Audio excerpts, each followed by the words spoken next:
दोस्तों, कहते हैं कि जो सिर्फ अल्लाह से उम्मीद रखता है, जो सिर्फ अल्लाह से मदद मांगता है, तो अल्लाह उसे कभी भी मायूस नहीं करता है। अल्लाह उसे छप्पर फाड़ कर देता है। ऐसा ही कुछ इस वक्त बुर्किना फासो में देखने को मिला है। खबर के मुताबिक इस वक्त इब्राहिम तरोरे के हाथ अरबों का सोना लग गया है, जिसके बारे में जानकर आज सारी दुनिया हैरान हो रही है।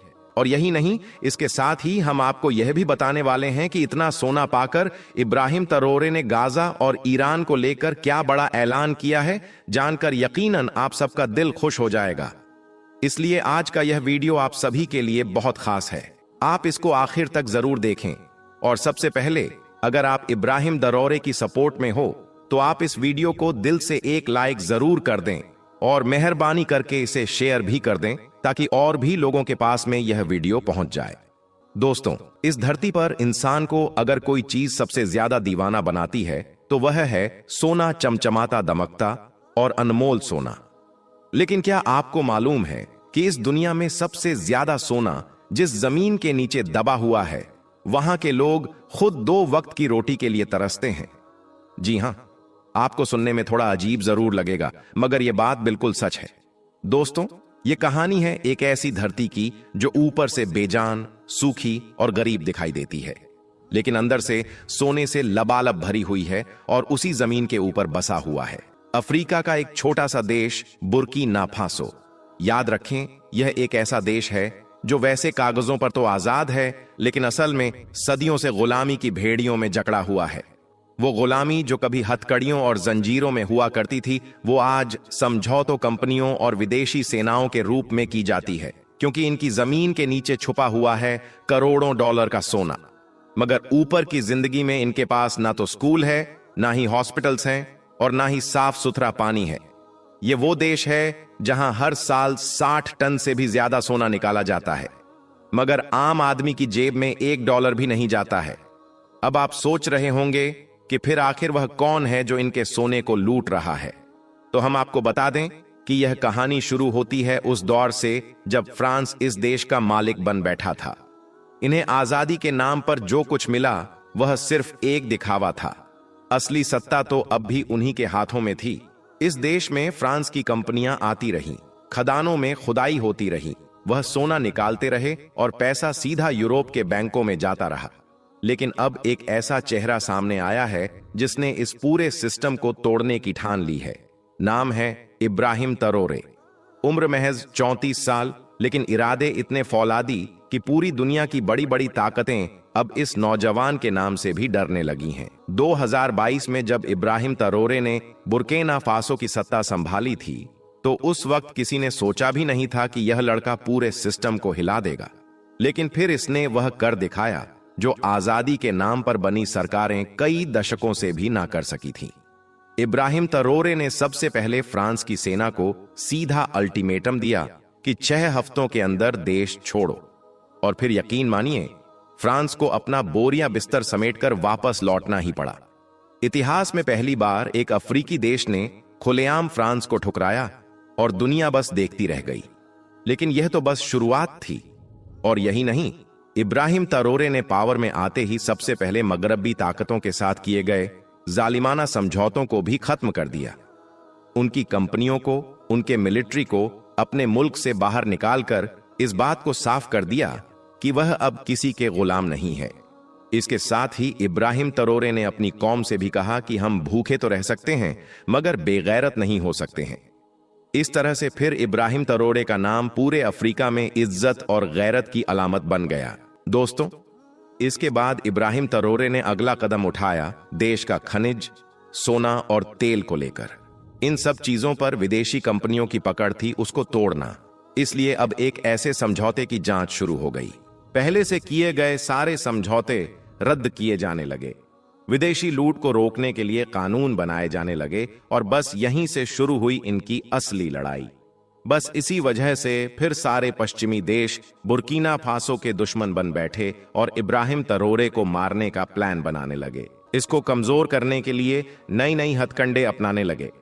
इसके लिए अमेरिका, इजराइल, फ्रांस जैसे देशों ने इन पर पूरी तरह से पाबंदियां लगानी शुरू कर दी। अब यह सब पश्चिमी देश मिलकर इस बात की कोशिश करने लगे कि किसी भी तरह से इब्राहिम तरोरे को पूरी तरह से कमजोर कर दिया जाए और इस पर तरह तरह की पाबंदियां लगाकर इसको घुटनों पर ला दिया जाए। लेकिन कहते हैं कि जो अल्लाह का नेक बंदा होता है, जो अल्लाह से मदद मांगने वाला होता है, अल्लाह उसकी जरूर सुनता है और फिर उसको छप्पर फाड़ कर देता भी है। इनके हर जुल्म पर इब्राहिम तरोरे हर बार यही बात कहता रहा कि हम किसी के सामने नहीं झुकेंगे, हम किसी के गुलाम नहीं हैं, हम सिर्फ और सिर्फ अल्लाह के सामने झुकते हैं और किसी के आगे नहीं। लेकिन दूसरी तरफ यूरोपियन यूनियन और अमेरिका जैसे देश हर तरह से इब्राहिम तरोरे पर पाबंदियां लगाते रहे, इनको हर तरफ से घेर लिया, मगर फिर भी इब्राहिम तरोरे बिल्कुल भी नहीं घबराया और अल्लाह पर अपना भरोसा मजबूत रखा और अल्लाह से मदद मांगता रहा। आखिर में अल्लाह ने इब्राहिम तरोरे की ऐसी मदद की जिसके बारे में जानकर सारे पश्चिमी देशों के होश उड़ गए। दोस्तों, इस वक्त खबर आ रही है कि इब्राहिम तरोरे को सोने का एक बहुत बड़ा खजाना हाथ लग गया है, यानी कि अरबों खरबों का खजाना मिल गया है। रिपोर्ट्स के मुताबिक इस सोने की खदान का वजन तकरीबन 3.5 मिलियन ओस यानी कि लगभग 99 टन सोना बताया जा रहा है। अगर हम इस सोने की कीमत की बात करें तो यह सोना तकरीबन 6 अरब डॉलर यानी कि करीब 44,000 करोड़ का सोना बताया जा रहा है। हम आपको बता दें कि यह खबर मंगलवार को बुर्किना फासो की एक न्यूज एजेंसी की तरफ से जारी की गई थी। आपको मालूम है कि वैसे तो दुनिया भर से सोना निकलने की खबर आती ही रहती है, लेकिन यह इतना बड़ा खजाना मिलने की खबर आई है जो आज तक शायद पहले कभी नहीं आई होगी। यानी कि इतना ज्यादा सोना पहले कभी किसी को नहीं मिला होगा जितना सोना इस वक्त इब्राहिम तरोरे को मिला है। हम आपको बता दें कि इस खबर ने पूरी दुनिया का ध्यान इसलिए भी खींचा है क्योंकि इब्राहिम तरोरे ने आज तक अल्लाह के सिवाय किसी और के आगे अपना हाथ नहीं फैलाया है और इन्होंने आज तक अल्लाह के सिवाय किसी और से कुछ नहीं मांगा है। इसने सिर्फ और सिर्फ अल्लाह से मांगा है। इसलिए अब कहा जा रहा है कि अल्लाह पाक ने इब्राहिम तरोरे को यह भी मदद भेजी है। इसलिए इस खबर को जानकर आज पूरी दुनिया हैरान हो रही है। दोस्तों, अब आपको बताते हैं कि बुर्किना फासो में सोने का यह बड़ा खजाना कहां पर मिला है। रिपोर्ट्स के मुताबिक बुर्किना फासो में यह सोना बनफोरा शहर के करीब मिला है। बनफोरा के करीब एक वादी में खुदाई का काम चल रहा था। इसी दौरान उनको यहां सोने की खदान मिली है। इसे पाकर इब्राहिम तरोरे को बड़ा फायदा हुआ है। इतने बड़े खजाने को देखकर आज इब्राहिम तरोरे ही नहीं बल्कि दुनिया के तमाम मुस्लिम अल्लाह का शुक्र अदा कर रहे हैं। लेकिन साथ ही इतना बड़ा सोने का खजाना मिलने के बाद इब्राहिम तरोरे ने फौरन ही गाजा के बेबस और लाचार लोगों के लिए एक बहुत बड़ा ऐलान भी कर दिया है। इन्होंने कहा कि इस खजाने में से आधा सोना वो गाजा के बच्चों को तोहफा करेंगे। इस बात का ऐलान करते हुए इब्राहिम तरोरे के अल्फाज कुछ इस तरह से थे, मैं आज अपना यह सोना गाजा के बच्चों को दे रहा हूं क्योंकि यह मेरी नहीं बल्कि अल्लाह की अमानत है, और अगर आज मैं इसे इन मजलूमों के काम ना लाया तो कल कयामत के दिन मैं अल्लाह को क्या जवाब दूंगा। दोस्तों, इब्राहिम तरोरे का यह ऐलान करना था कि पूरी दुनिया में टहलका मच गया। इनका यह फैसला पूरी दुनिया में गूंज उठा। इजराइल ने इसका शदीद विरोध भी किया। अमेरिका जैसे देशों ने इनको धमकियां भी दी, मगर इब्राहिम तरोरे कहां मानने वाला था। इनका ईमान तो चट्टान की तरह मजबूत था। इस मौके पर इब्राहिम तरोरे ने फिलिस्तीन के लोगों को मुखातिब होकर एक बहुत जज्बाती तकरीर भी की, जिसमें इब्राहिम तरोरे ने कहा कि गाजा के मुसलमानों, तुम तन्हा नहीं हो। जब तक मेरा दिल धड़क रहा है, जब तक मेरी रगों में खून बह रहा है, मैं तुम्हारे साथ हूं। अब तुम्हारी यह जंग मेरी जंग है, अब तुम्हारी तकलीफ मेरी तकलीफ है। इसके साथ ही इब्राहिम तरोरे ने ईरान पर किए गए हमले को लेकर इजराइल को भी खरी खोटी सुनाई और कहा कि हम हर तरीके से ईरान के साथ हैं, हमारी फौज ईरान के साथ है और अब वक्त आ गया है, हम सब मिलकर इजराइल को घुटनों पर लाएंगे। दोस्तों, इस तकरीर को सुनकर आज दुनिया के बड़े बड़े ताकतवर देश हिल गए, मगर साथ ही इब्राहिम तरोरे की इस तकरीर ने पूरी दुनिया के मुसलमानों को मुतहिद कर दिया, यानी कि एक कर दिया। अब हर मुसलमान के दिल में यही सवाल उठ रहा है कि अगर एक अफ्रीकी मुसलमान इतनी कुर्बानियां दे सकता है तो हम क्यों नहीं? फिर हम सब खामोश क्यों हैं? अल्लाह से दुआ है कि अल्लाह पाक गाजा के मुसलमानों की गायब से मदद फरमाए और इब्राहिम तरोरे को सेहत और कामरानी अता फरमाए। आमीन, अल्लाहुम्मा आमीन। एक बार आप भी कमेंट बॉक्स में आमीन जरूर लिख दें। दोस्तों, खानाए काबा को लेकर लोग तरह तरह की बातें करते हैं। कोई कहता है कि काबा के अंदर हमारी देवताओं की मूर्ति छुपा कर रखी गई है, तो कोई कहता है कि काबा शरीफ के अंदर फलां चीज रखी गई है। इसलिए आज की इस वीडियो में हम आपको काबा शरीफ के अंदर की एक एक चीज के बारे में बताने वाले हैं। यानी कि काबा के अंदर में क्या रखा हुआ है, उसके बारे में हम आपको पूरी जानकारी देने वाले हैं। इसलिए आज का ये वीडियो आप सभी के लिए बहुत खास है। आप इसको आखिर तक जरूर देखें और मेहरबानी करके इस वीडियो को आगे शेयर भी कर दें, ताकि और भी लोगों के पास ये वीडियो पहुंच जाए और वो भी जान सके कि काबा शरीफ के अंदर में क्या रखा हुआ है। तो चलिए दोस्तों, शुरू करते हैं। दोस्तों, इस दुनिया में कोई भी ऐसी जगह नहीं है जो काबा की तरह मुकद्दस और मरकजी हैसियत रखती हो। काबा सऊदी अरब के मक्का शहर में मौजूद है। रोजाना हजारों की तादाद में मुसलमान 24 घंटे काबा का तवाफ करते हैं। दुनिया का हर मुसलमान काबा को अपना किबला तस्लीम करते हुए इसकी तरफ अपना मुंह करके रोजाना 5 वक्त की नमाज अदा करता है। और 1400 सालों से, यानी कि पैगंबर हजरत मोहम्मद सल्लल्लाहु अलैहि वसल्लम के दौर से यह मामला लगातार जारी है। खानाए काबा के नाम से जाना जाने वाला छोटा चौकोर घर ऊंचाई में गगनचुंबी इमारतों को टक्कर तो नहीं दे सकता है, लेकिन इस रूए जमीन की सबसे पाक और सबसे मुकद्दस जगह है और इतिहास और इंसानों पर इसका एक बहुत गहरा असर है। काबा मुरब्बा शक्ल में एक बड़े कमरे की सूरत में नजर आता है। इसकी ऊंचाई 39 फीट 6 इंच यानी कि तकरीबन 15 मीटर है और इसका कुल आकार 627 वर्ग फीट में बना हुआ है। इसका अंदरूनी हिस्सा 13 बाय 15 मीटर है। 9 मीटर का है, जहां से लोग तवाफ करते हैं। काबा की छत लकड़ी के 3 मजबूत सतूनों पर टिकी हुई है। इन सतूनों में जो लकड़ी काम में ली गई है वो दुनिया की सबसे मजबूत लकड़ियों में से एक है। सहाबी रसूल हजरत अब्दुल्लाह बिन जुबैर रजी अल्लाहु ताला अन्हु ने लकड़ी की ये तीनों पीलर बनवाई थी। इनको 1350 साल गुजर चुके हैं। इनका रंग गहरा भूरा है। लकड़ी के हर पीलर का आमूद यानी कि मोहित तकरीबन 150 सेंटीमीटर और कुतर यानी कि इनकी मोटाई 44 सेंटीमीटर है। इनके दोनों तरफ काबा शरीफ की दीवारें बनी हुई हैं।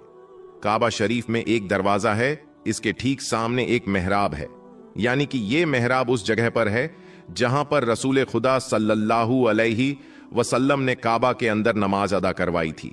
हजरत इब्ने उमर रजी अल्लाहु ताला अन्हु काबा के अंदर तशरीफ ले जाते तो दरवाजे से सीधे आगे की जानिब इतना चलते कि सामने वाली दीवार तकरीबन 3 हाथ रह जाती। तो वो दीवार की तरफ पुश्त और सामने वाली दीवार की तरफ अपना रुख करके नमाज अदा फरमाते। वो उसी जगह पर नमाज अदा फरमाते जहां पर रसूल खुदा सल्लल्लाहु अलैहि वसल्लम ने नमाज अदा फरमाई थी। जैसा कि हजरत बिलाल रजी अल्लाहु ताला अन्हु ने उन्हें बताया था। दरवाजे की दाहिनी तरफ एक जिना है जो छत की तरफ जाता है। उसका एक दरवाजा है, उस पर एक पर्दा लटका रहता है। काबा की दीवारों की अंदरूनी हिस्सों में मजबूत और खूबसूरत संगे मरमर लगाया गया है, जिस पर निहायती दिलकश नक्शो निगार बने हुए हैं। काबा की अंदरूनी दीवारों और छत पर सब्ज रंग के पर्दे लटके हुए हैं, जिन पर कलमाए तैयबा के अलावा सूरह इमरान की आयत नंबर 96 और सूरह बकरा की आयत नंबर 144 लिखी हुई है। पर्दे का अर्ध 7.5 मीटर है। क्योंकि ये पर्दे काबा शरीफ के अंदर में है, इसलिए इन पर गर्दो गुब्बार नहीं लगती है। इसलिए इन पर्दों को तकरीबन 3 से 5 साल की मुद्दत के बाद में बदला जाता है। काबा शरीफ का अंदरूनी पर्दा सबसे पहले मक्का के एक कारखाने में तैयार किया गया था। दोस्तों, काबा के अंदर एक संदूक भी रखा है जिसके अंदर काबा के हिदाया महफूज हैं। काबा का फर्श सफेद संगमरमर से बनाया गया है।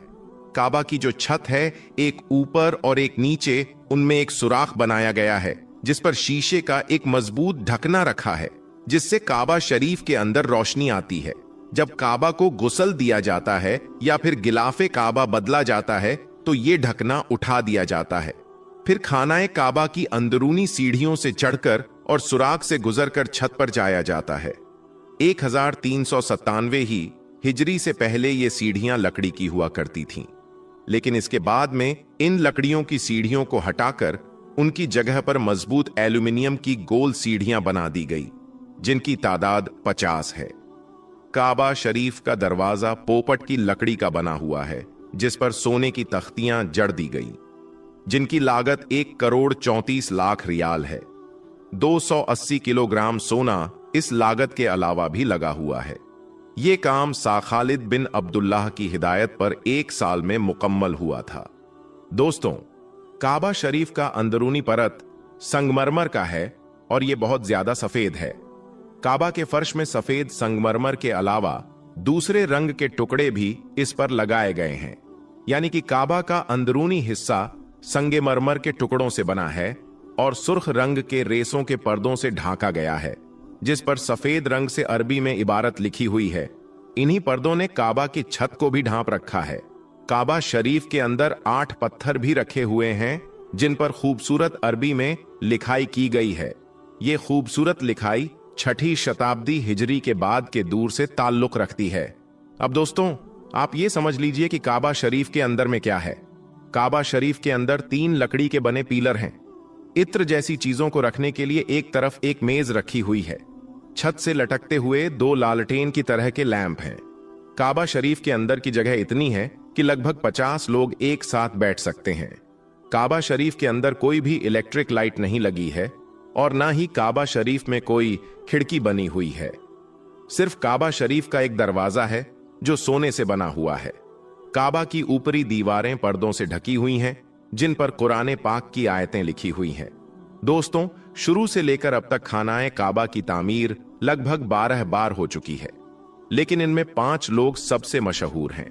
सबसे पहले काबा को हजरत आदम अलैहिस्सलाम ने बनाया था। हजरत अम्र बिन आस रजी अल्लाहु ताला अन्हु से रिवायत है कि रसूलुल्लाह सल्लल्लाहु अलैहि वसल्लम ने इरशाद फरमाया कि अल्लाह ने हजरत जिब्राइल अलैहिस्सलाम को एक मर्तबा हजरत आदम अलैहिस्सलाम के पास में काबा को बनाने का हुक्म भेजा। अल्लाह का हुक्म पाकर हजरत आदम अलैहिस्सलाम ने पहली बार खानाए काबा को तामीर किया। फिर अल्लाह का हुक्म हुआ कि इसका तवाफ करो। मगर इसके हजारों साल बाद जब नूह अलैहिस्सलाम के जमाने में भयंकर तूफान आया था, जिसमें सब कुछ तहस नहस हो गया था, उस तूफान में काबा भी ढह गया था, मगर काबा की नींव बाकी रही। फिर अल्लाह के हुक्म से दूसरी बार हजरत इब्राहीम अलैहिस्सलाम ने अपने बेटे इस्माइल अलैहिस्सलाम के साथ मिलकर काबा को फिर से तामीर किया।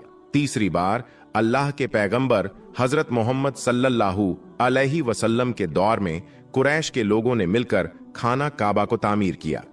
उस वक्त रसूल अल्लाह सल्लल्लाहु अलैहि वसल्लम की उम्र मुबारक 35 साल थी और अभी नबूवत के ऐलान में भी 5 साल बाकी थी। उस वक्त तीसरी बार खानाए काबा को तामीर किया गया। हुआ ये कि उस वक्त खानाए काबा को बने काफी अरसा बीत चुका था। काबा की दीवारों में दरार आ गई थी। बारिश की वजह से पानी काबा के अंदर भर जाता था। ये देखकर उस वक्त कबीलाए कुरैश के तमाम सरदारों ने यह फैसला किया कि मौजूदा काबा को शहीद करके फिर से एक नई इमारत बना दी जाए। उस वक्त अब्बू अम्र वाहब मखदूमी खड़े हुए और कुरैश के लोगों से कहा, देखो तुम काबा की तामीर तो कर रहे हो, मगर काबा को बनाने में जो भी पैसा खर्च किया जाए वो सिर्फ और सिर्फ हलाल के पैसे हों, यानी कि कोई सूद या जिना से कमाए हुए पैसे इनमें शामिल ना हो, क्योंकि अल्लाह पाक है और अल्लाह पाकी को ही पसंद करता है और काबा को बनाने में कोई महरूम ना रह जाए, इसीलिए सब कबीलों में काम बांट दिया गया और कह दिया गया कि फलां हिस्सा तुम्हारे हवाले हैं, फलां हिस्से को तुम तैयार करो। उसके बाद जब पुरानी इमारत गिराने का वक्त आया तो इसके लिए कोई भी तैयार ना हुआ। किसी की भी हिम्मत ना हुई कि वो आकर काबा को गिरा दे। फिर वलीद बिन मुगीरा एक फावड़ा लेकर खड़े हुए और अल्लाह से कहा, ऐ अल्लाह, हम सिर्फ खैर और भलाई की नीयत रखते हैं। ये कहने के बाद हजरे अस्वद की तरफ से, यानी कि काले पत्थर की तरफ से गिराना शुरू कर दिया।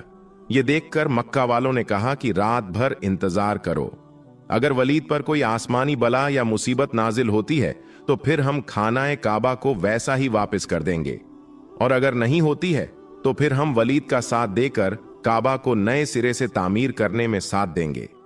दोस्तों, उसके बाद सुबह हुई, लोगों ने देखा कि वलीद सही सलामत हाथ में फावड़ा लिए हुए खड़ा है। यह देखकर मक्का के लोग समझ गए कि अल्लाह हमारी इस काम से राजी है। उसके बाद खानाए काबा को तामीर करने का काम शुरू कर दिया गया, मगर वो इसमें पूरी तरह से कामयाब नहीं हो सके और छत का काम बीच में ही अधूरा रह गया। उसके बाद आखिरी बार अब्दुल्लाह बिन मलिक के कहने पर एजाज बिन यूसुफ ने कुरैश के लोगों के बनाए हुए काबा को शहीद किया और फिर से उसी नींव पर खानाए काबा को तामीर किया। आज जिस काबा को सारी दुनिया देख रही है, ये काबा उस वक्त का तामीर किया हुआ ही काबा है। इसके बाद से आज तक खानाए काबा में कोई भी बदलाव या चेंज नहीं हुआ है।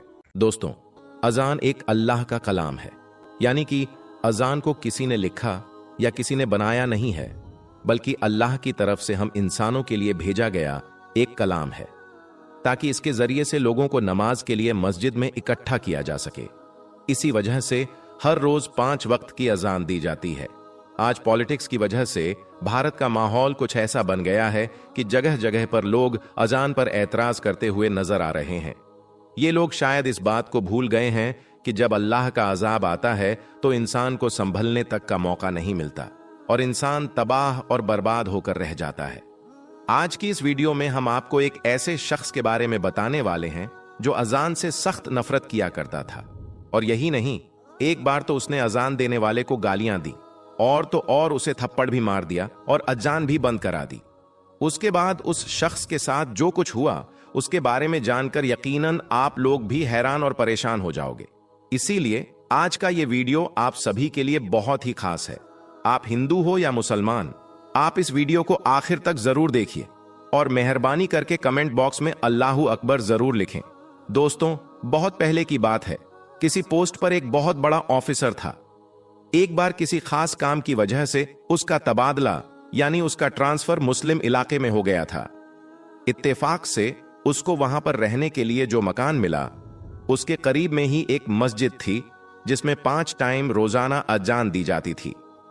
एक दिन वो ऑफिसर अपने मकान के अंदर सो रहा था कि इतने में मस्जिद में फजर की अजान होने लगी, यानी कि उसके कानों में अजान की आवाज जोर से पड़ने लगी, जिससे उस ऑफिसर की आंखें खुल गईं। ये देखकर उस ऑफिसर को बहुत गुस्सा आया, इसलिए उसने सुबह होते ही उस मुअज्जिन को यानी अजान देने वाले को अपने पास बुलाया और उससे कहने लगा कि कल से सुबह की अजान लाउडस्पीकर में मत देना, क्योंकि मेरा घर मस्जिद के करीब में है और सुबह अजान की वजह से मेरी नींद में खलल पैदा होता है, यानी कि मेरी नींद खराब होती है। यह सुनकर अजान देने वाले मुअज्जिन ने कहा कि साहब, ये तो अल्लाह का कलाम है, इसको सुनकर तो सुबह सुबह दिल को सुकून पहुंचना चाहिए, और अगर मैं सुबह सुबह लाउडस्पीकर में अजान ना दूंगा तो जो बूढ़े बुजुर्ग लोग हैं उनकी आंखें कैसे खुलेगी। और यही नहीं, बहुत से बूढ़े बुजुर्ग लोग ऐसे भी हैं जिनके पास वक्त देखने के लिए घड़ी भी नहीं है, या फिर उनको घड़ी में टाइम देखना नहीं आता है। ऐसे लोग तो सुबह सुबह अजान की आवाज सुनकर ही मस्जिद में नमाज पढ़ने के लिए आते हैं। और साहब, अजान की आवाज सुनकर आप भी जल्दी सुबह उठ जाया करो, इससे आपको भी बहुत ज्यादा फायदा होगा। सुबह सुबह जल्दी उठकर आप भी पैदल चला करो, इससे आपके जिस्म को भी काफी फायदा हासिल होगा।